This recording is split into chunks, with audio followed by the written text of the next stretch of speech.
마지막 장입니다. 이사야 66장 1절 말씀 보시겠습니다. 예, 찾으신 줄 알고 봉독 드리겠습니다. 이사야 66장 1절 말씀입니다. 여호와께서 이같이 말씀하시되 하늘은 나의 보좌요 땅은 나의 발판이니 너희가 나를 위하여 무슨 집을 지으랴? 내가 안식할 처소가 어디랴? 한 절 봉독 드렸습니다.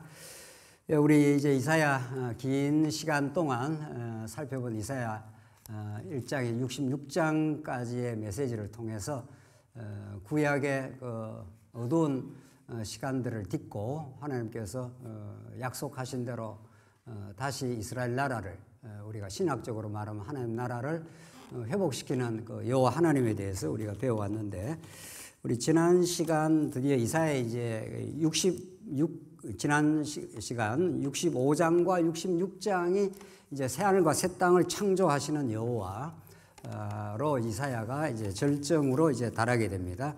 그 새하늘과 하나님이 경륜하시는 새하늘과 새 땅의 나라는 반드시 심판을 거쳐 하나님께서 그 사랑하는 남은 자들에게 주시는 은혜의 나라.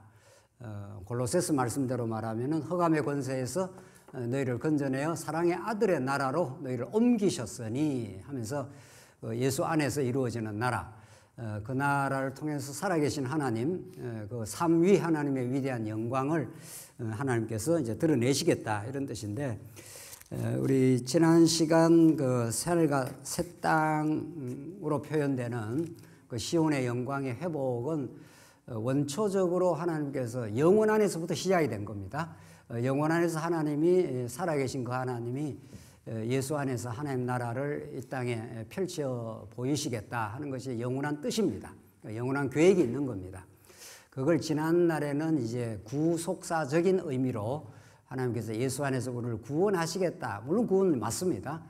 그건 조금은 좁은 시각이고, 예수 안에서 구원을 이룰 뿐만 아니라 예수 안에서 하나님의 영광의 통치를, 하나님 나라의 통치를 보여주시겠다는 것이 궁극적 영원한 뜻이고, 그걸 하나님께서 아담을 통해서 계시적으로 선명하게 드러냅니다. 그게 우리가 중시하는 전통신학자들이 문화명령이라고 창세기 1장 28절을 곡해함으로 성경 전체를 바라보는 시각이 삐뚤어졌다는 거죠. 그게 얼마나 그 결정적인 그 미스인지 모릅니다. 첫 출발에서 문화명령으로 해버리면 인간이 문화적으로 건설해야 될 명령이라 이렇게 봐버리는 거죠. 너무도 큰 왜곡이죠. 하나님께서 그걸 우리는 복으로 보고 언약으로 보면은 하나님이 첫 아담에게 주시는 언약적 복으로 보는 거죠. 그것이 이제 마지막 아담, 둘째 아담이자 마지막 아담이신 예수가 이루어내는 복으로 보면은 그게 하나님의 복음이 되는 것인데, 그걸 이제 그동안 문화명령으로 보았던 걸 우리가 잘 배워오고 정리를 해왔습니다. 그런데 이제 그걸 이제 3대 언약으로 하는 건 조금 미진하다. 자손 땅 통치라는 것이 나라의 3요소이기 때문에 자손 땅 통치라는 걸 통해서 하나님 나라를 하나님께서 복으로 주시겠다, 이제 계획을 한 겁니다. 그게 이른바 하나님 나라의 원형입니다. 하나님께서 타락하기 전에 창세기 1장과 2장에서 그 아름다운 하나님 나라를 에덴 동산에서 잘 그려내고 있습니다. 기가 막힌 문학적 방식입니다. 정말 이 창세기 1장과 2장은 정말 그런 그 절정이 아담과 하와가 이는 내 뼈 중에 뼈요 살 중에 살이라 하면서 결혼이라는 사건을 통해서 하나님 나라가 이렇게 사랑의 나라다, 한 몸이 되는 나라다 하는 것을, 거기는 적대적인 그 미움 이런 것이 없는 나라다.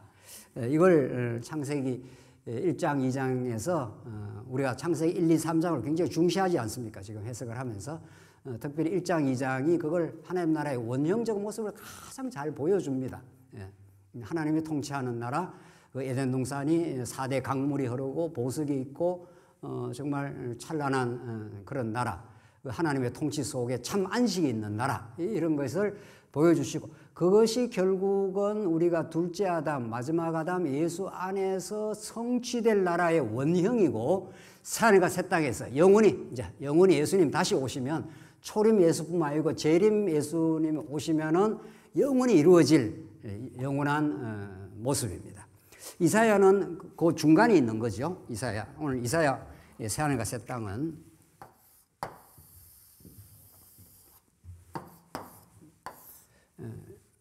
여기서 아담에게 하나님 나라의 원형을 보여주시고 이제 아브라함, 모세를 통해서 이게 이제 모형이죠, 모형. 그렇게 하신 것이 한번 무너졌다가 다시 회복의 역사를 통해서 하나님께서 아브라함에게 하시는 이스라엘 나라를 회복시킨다. 시온을 회복시키겠다. 이 근거가 여기에 있는 거죠. 그러니까 아담이나 아브라함이나 똑같은 언약입니다. 내용도 똑같습니다.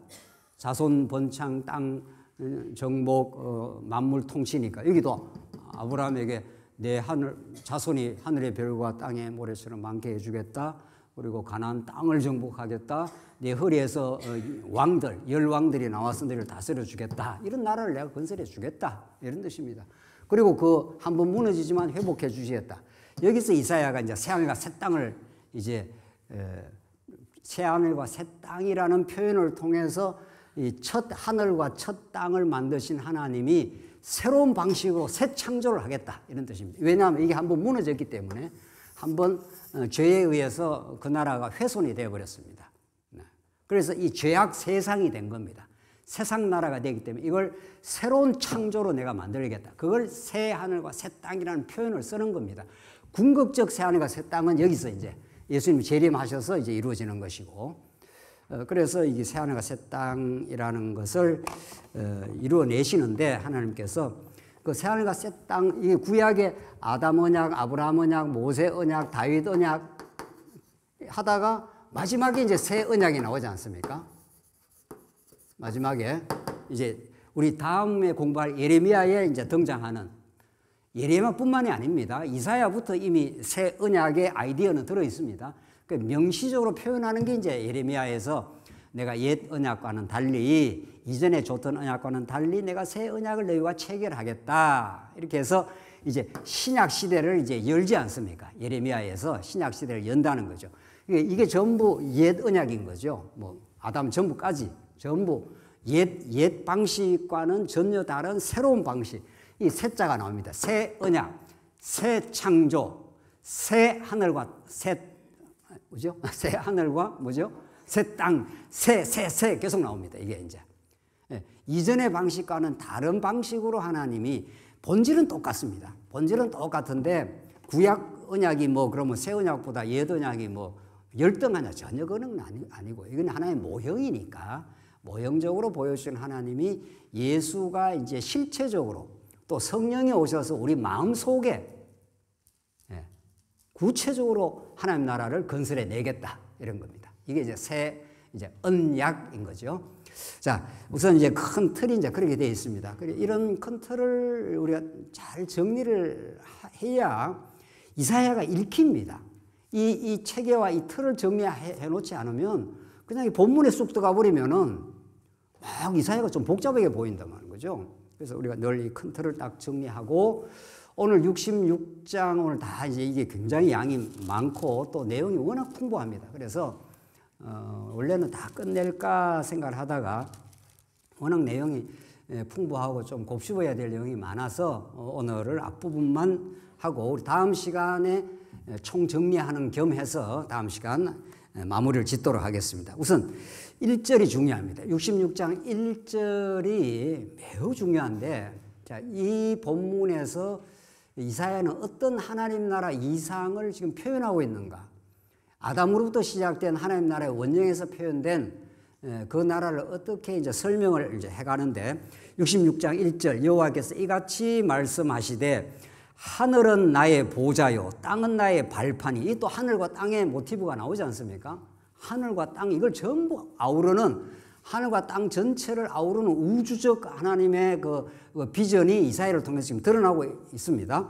하늘은 나의 보좌요 땅은 나의 발판이니 이 우주가 하나님의 보좌고 하나님이 보좌라는 건 하나님이 떡 이렇게 왕이 앉아 있는 그 통치 그 좌석 아닙니까? 예. 근데 하나님이 어디에 떡 앉아 계시는가 하면은 이 하늘과 땅, 이 우주 전체가 하나님이 이렇게 거하시는 보좌라는 겁니다. 이 하나님이 얼마나 크시냐고요. 지금 천문학자들이 우주가 얼마나 큰지 모릅니다. 지금 은하계만 해도 막 어마어마합니다. 우리 태양계를 품고 있는 은하계가 얼마나 큰지도 모릅니다. 수십억 광년을 달려도 별 하나 만날까 말까 한다는 거죠. 그런 게 막 어마어마하게 지금 있는 게 은하계인데, 은하계가 수천억 개 있다는 거 아닙니까? 은하계라는 이 어마어마한 이 광활한 우주의 한 부분이 수천억 개, 그것도 거의 소설 수준입니다. 수천억이 있는지 수천억 곱하기 있는지 모릅니다. 인간이 발명한 많은 경우로 이렇게 대략 관측하고 상상해서 그냥 말할 뿐입니다. 그게 뭐 어마어마한 거죠. 우주 자체가 어마어마합니다. 그 속에 우리가 잠시 이 땅에 태어나고 정말 몇십 년 삽니까? 100년 살 겁니까? 예. 우리 군사님 100년 안 산다 그러는데 살 수 있으면 사는 게 좋죠, 건강하게. 그러니까 이 어마어마한 우주, 이 광활한 공간 속에, 이 광활한 시간 속에 우리가 잠시 정말 점처럼 나타나가 이제 사라질 건데, 그걸 통치하시는 분이 하나님이시라는 거예요. 이사야는 우리에게 하늘과 땅의 모티브를 통해서 우주적 상상력을 지금 가져다 주는 거죠. 그러니까 우주인이 우주선을 타고 올라가서 지구를 보면은 지구가 너무 초라하다는 겁니다.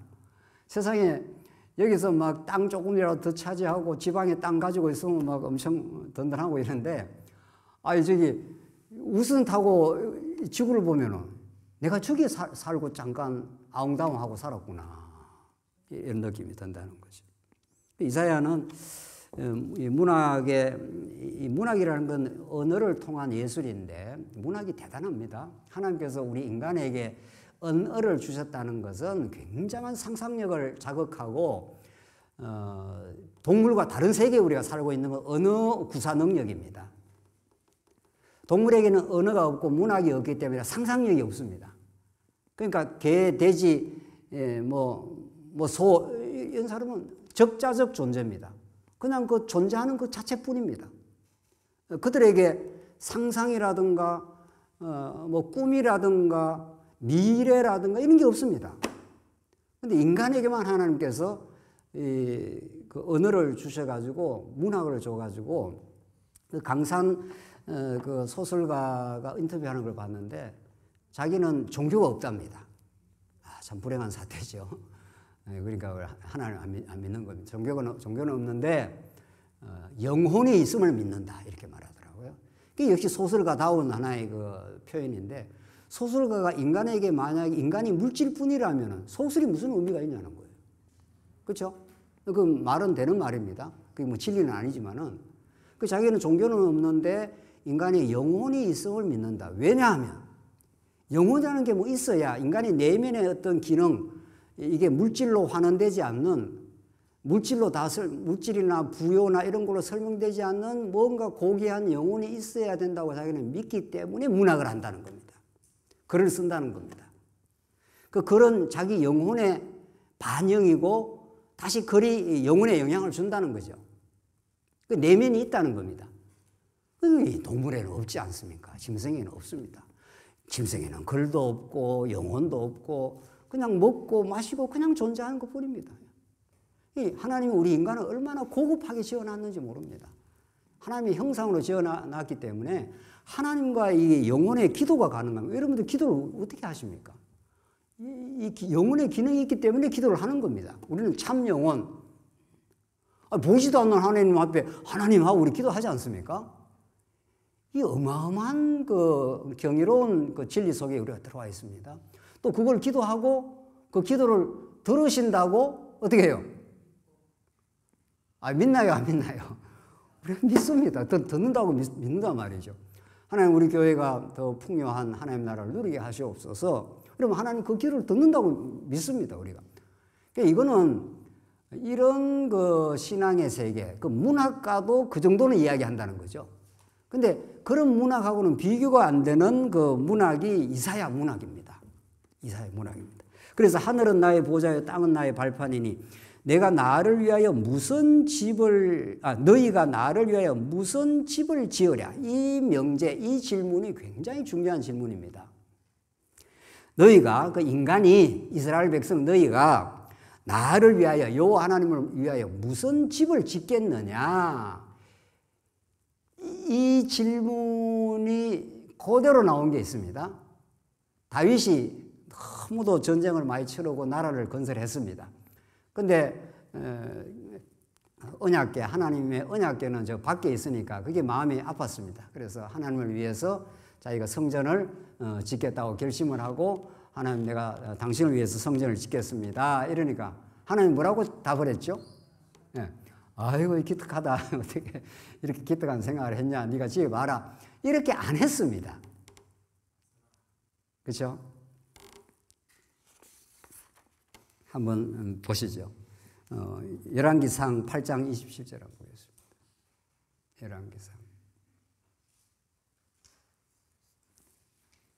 열왕기상 스크린에 한번 올려주시죠.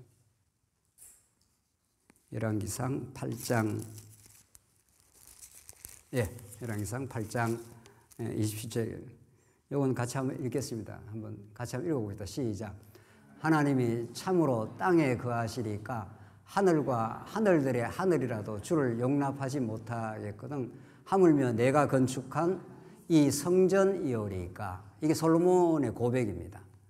그러니까 솔로몬이 다윗이 준비해 놓은 금은 보화 얘가 엄청난 걸 가지고 엄청나게 찬란한 그 성전을 지었지 않습니까? 그런데도 솔로몬이 고백을 하기를 하나님이 참으로 땅에 거하시리까 하늘과 하늘들의 하늘이라도 주를 용납하지 못하게. 하늘과 땅도 하나님을 다 이렇게 모시지 못한다. 이 우주도 하나님을 모시지 못하겠거든 하물며 내가 건축한 이 성전이오리까. 성전에 하나님이 이렇게 돌아 계시겠습니까? 이런 거죠. 우리 예배당 건물에 뭐 하나님 새끼발가락 하나 들어오겠습니까? 못 들어온다. 지금 그런 말이죠.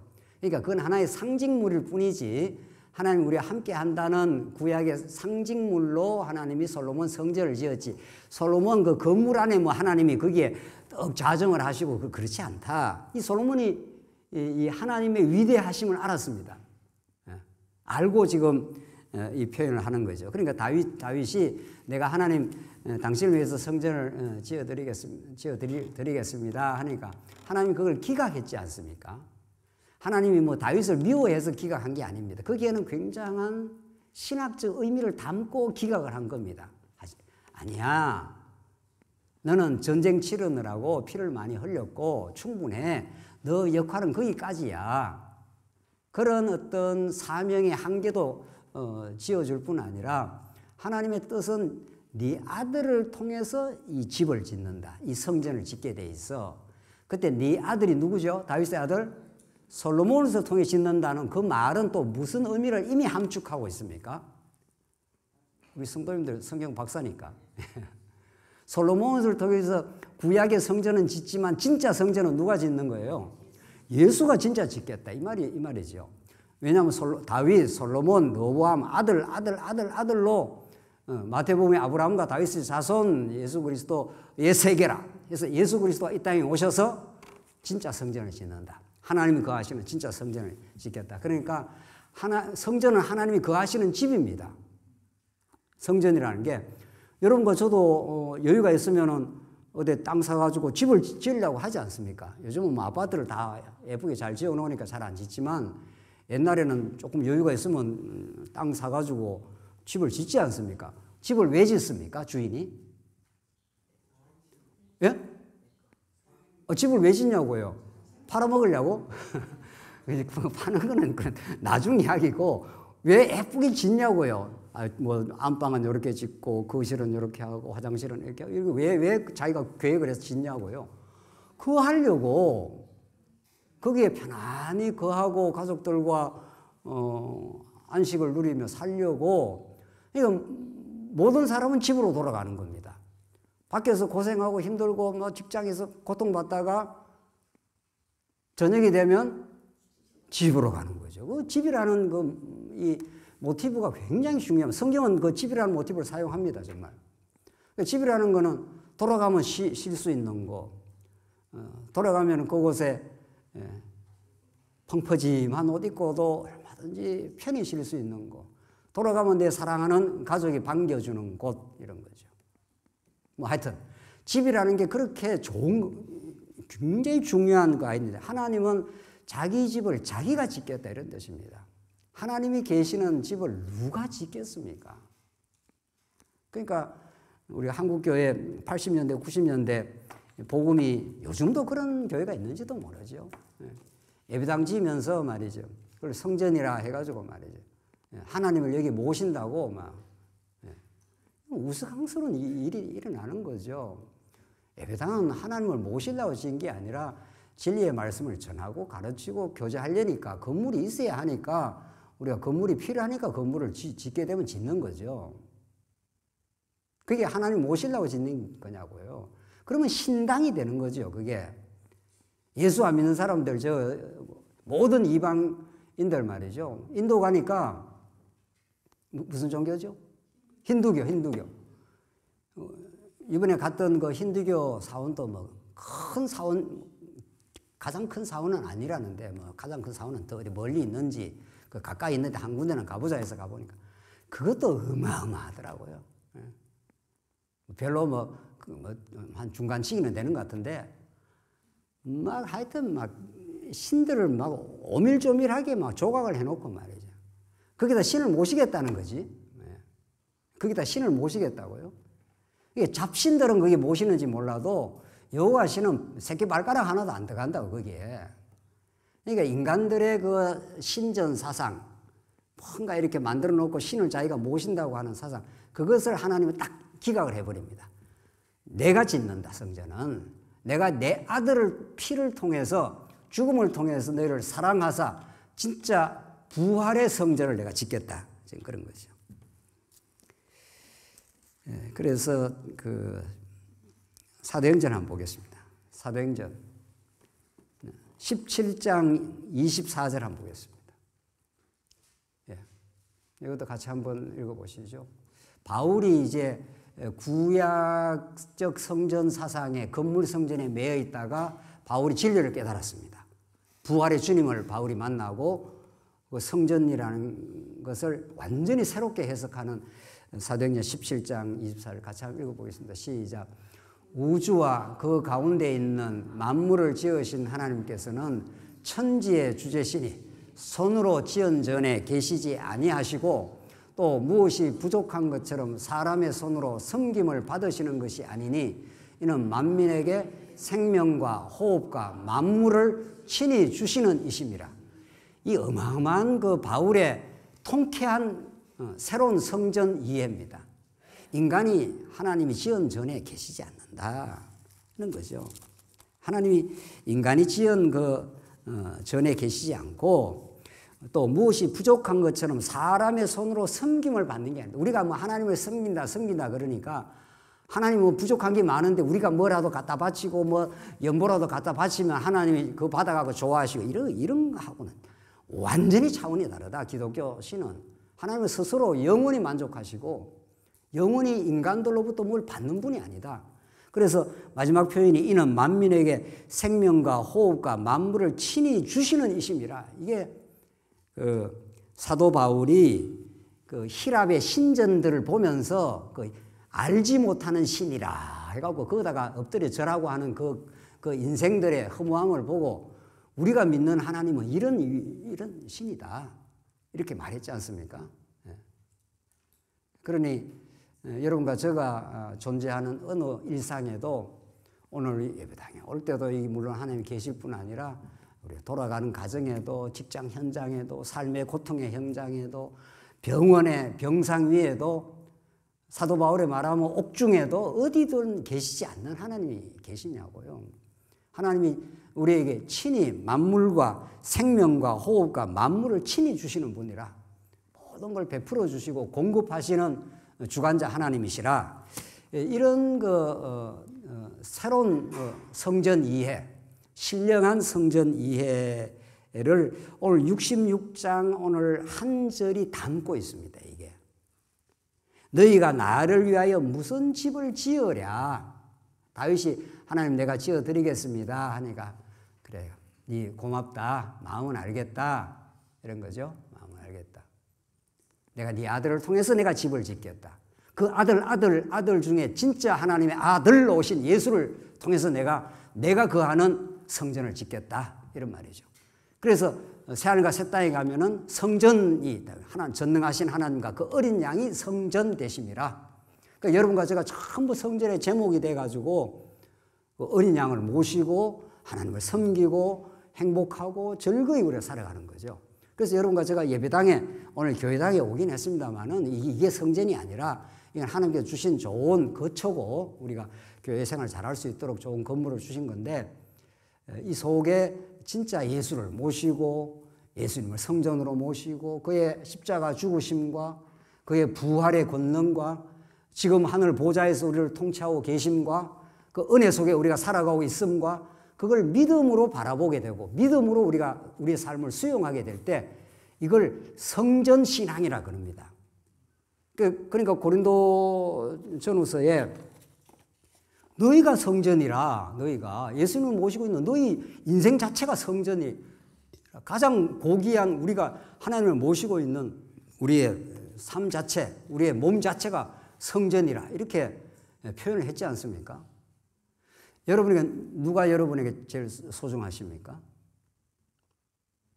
여러분에게 좀 직접적으로 교회가 소중하다 이런 너무 고상한 이야기 하지 말고 직접적으로 육신적으로 예? 가족, 아들이든 딸이든 말이죠. 그 아들, 딸은 여러분 우리 부모에게 아들과 딸은 존재 자체로 귀합니다. 아버지, 어머니 내가 뭘 좀 해드릴까요? 이러면 관둬라. 네 살기도 힘들지 않냐? 니나 그냥 잘 살면 나는 충분하다. 이게 이제 부모의 반응입니다. 야 이놈아 내가 생일인데 뭐 안 해오나? 뭐 이런 게 아니라는 거죠. 그러니까 사랑하는 부모에게는 자식이 존재 자체로 최고입니다. 존재한다는 거 이상이 바라지 않습니다. 건강하냐? 잘 살면 충분하다. 니로.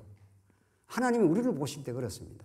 뭐 우리가 주님을 위해서 뭐 한다고 이리저리 뛰어다니면 너무 힘들게 뛰어다니면 아서라 관둬라. 그렇게 애쓰고 네 피곤할 정도는 안 해도 된다. 뭐 이럽니다. 하나님이. 정말 하나님 대단하십니다. 하나님 너무 우리를 사랑하십니다. 그냥 우리가 하나님 아버지 내가 아버지 믿고 이렇게 살아가네요. 그러면 하나님 너무도 우리를 귀하게 보십니다. 너무 짜라내갖고 연보 안 해도 됩니다. 예. 김 목사는 또 연보하지 말라고 하네. 뭐 이런 거. 너무 힘들게 그렇게 안 하셔도 돼요. 뜻이 있으면 하시지만 너무 과하게 일을 해놓고는 힘들다고 괜히 교회 일을 하면서 왜 이렇게 교회 일을 하고 힘드냐고. 누가 우리가 하라고 했어? 우리 하나님 그렇게 말해요. 여기 와서 그냥 말씀 듣고 하나님 앞에 감사하고 사는 건 충분하고 내가 너를 사랑해. 탕자는 망가졌지 않습니까? 아버지 가슴에다 못을 박고 나갔는데도 아버지는 깨끗이 잊어버렸습니다. 그 잘못된 행동을 아버지는 기억도 안 합니다. 너는 내 사랑하는 아들이야. 내한테 최고야. 오늘 집에 가서 그러십시오.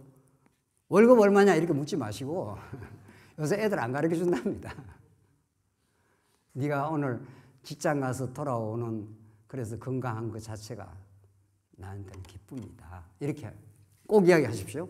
그럼 애가 그 존재감을 느낍니다. 내가 이 집에서는 가장 소중한 존재구나. 엄마 아버지가 나를 가장 귀하고 존재 자체로 소중하게 보는구나. 야, 너 왜 90점밖에 못 받았어? 뭐 이렇게 나가면 안 된다는 거예요. 90점 받아오면 90점 받아오는 대로 그게 잘 안 돼서 그렇지. 100점 받아오면 100점 받은 대로 귀하고 한 50점 받으면 그래도 네 밑에 몇 사람이 있더냐 이렇게 물으시고 그죠? 존재 자체로 우리가 하나님 앞에 귀합니다. 뭘 해서 우리가 귀한 존재가 아닙니다. 우리 행위로 하나님 앞에 경명받으려고 하면은 너무 우리가 피곤한 신앙생활이 되는 거예요. 이 한국교회의 이 고통스러운 신앙생활 말이죠. 그냥 교회 가면 닥달을 하고 돌리고 막 계속 프로그램을 돌려버려. 막. 교회 생활이 힘든 거예요. 점점 짐이 무거운 거예요. 점점 하라는 게 왜 이렇게 많아. 이것도 하라 저것도 하라. 제가 참 중식 이야기를 듣고 좀 마음이 무겁긴 해요. 좀 힘들다고 하니 이걸 어떻게 가장 지혜로운 방법으로 풀어야 되나. 정말. 그건 지혜를 구할 부분이고 하나님이 우리들에게 정말 우리는 하나님께 기쁨의 대상이 됩니다. 그래서 내가 안식할 처소가 어디랴? 하나님이 여기 때 안식이라는 게 하나님이 피곤해서 뭐 쉰다 이런 뜻 아닙니다. 우리 안식이라는 게 하나님의 통치 개념하고 연결된다 그랬죠. 하나님이 다스리시면 모든 피조물이 그 안에서 참 안식이 있습니다. 이게 기독교 신앙입니다. 기독교 신앙. 수고하고 무거운 짐진 자들아 다 내게로 오라. 내가 너희를 어떻게 해요?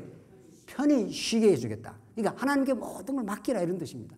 하나님 너를 지금까지 책임지고 널 인도해왔고 먹이고 입히고 살리고 진리의 말씀을 공급해준 내가 여호와 하나님이다.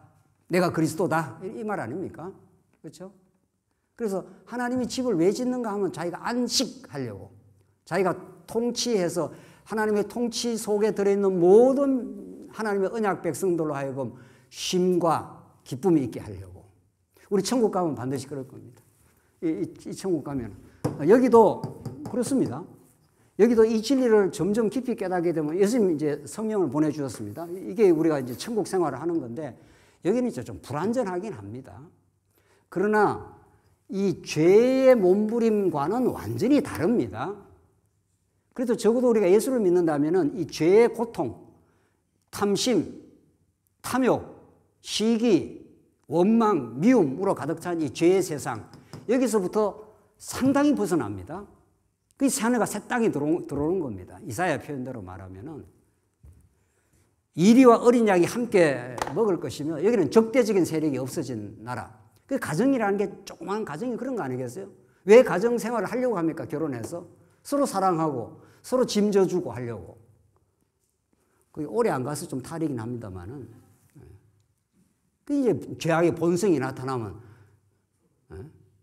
요구하고 왜 안 해주냐 하고 이제 닥달하고 이제 그래서 이제 힘들어지기도 하긴 합니다만 적어도 가정의 본령은 결혼해서 서로 짐져주려고 서로 어려움을 덮어주려고 그러면 죄의 세상에서 벗어나는 겁니다.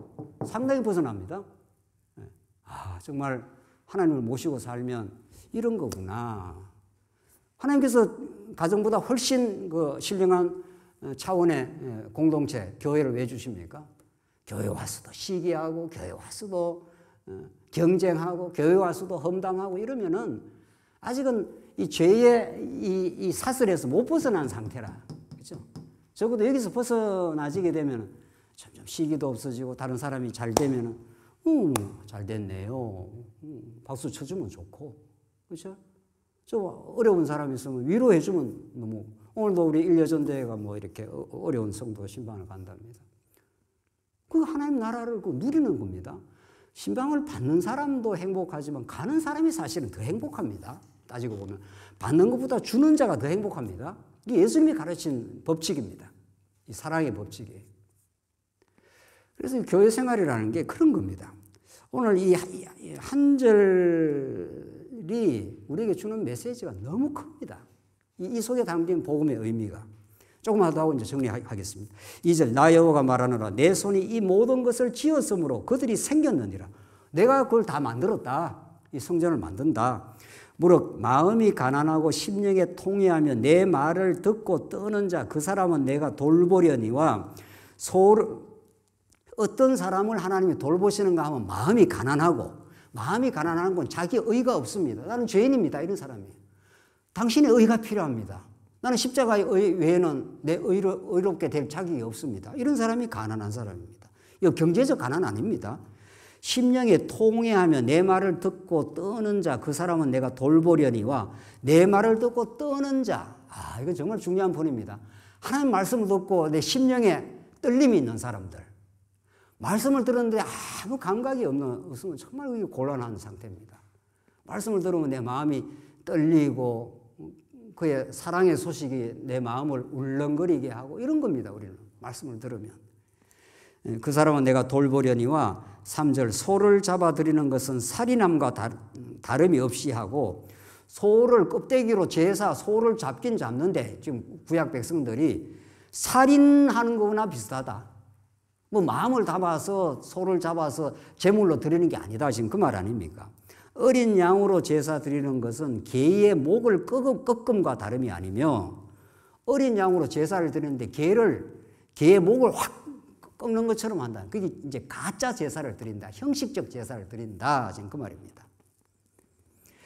하며 드리는 예물은 돼지의 피와 다름이 없이 하고 분향하는 것은 우상을 찬송함과 다름이 없이 행하는 그들은 자기의 길을 택하며 그들의 마음은 가증한 것을 기뻐한 자. 이게 껍데기 형식적 제사를 드리고 자기 우상은 자기 마음대로 섬긴다는 거예요. 예배당에 와서 예배만 참석하지 실제 자기 욕심대로 그대로 산다는 거예요. 그대로. 4절 나 또한 유혹을 그들에게 택하여 주며 그들이 무서워하는 것을 그들에게 임하게 하리니 이는 내가 불러도 대답하는 자가 없으면 내가 말하여도 그들이 듣지 않고 오직 나의 목전에서 악을 행하며 내가 기뻐하지 아니하는 것을 택하였음이라 하시니라. 이게 이스라엘 백성들의 원초적 모습이었다. 그러니까 이사야 1장에서 너희가 가져오는 재물에 내가 역겹다. 더 가져오지 마라.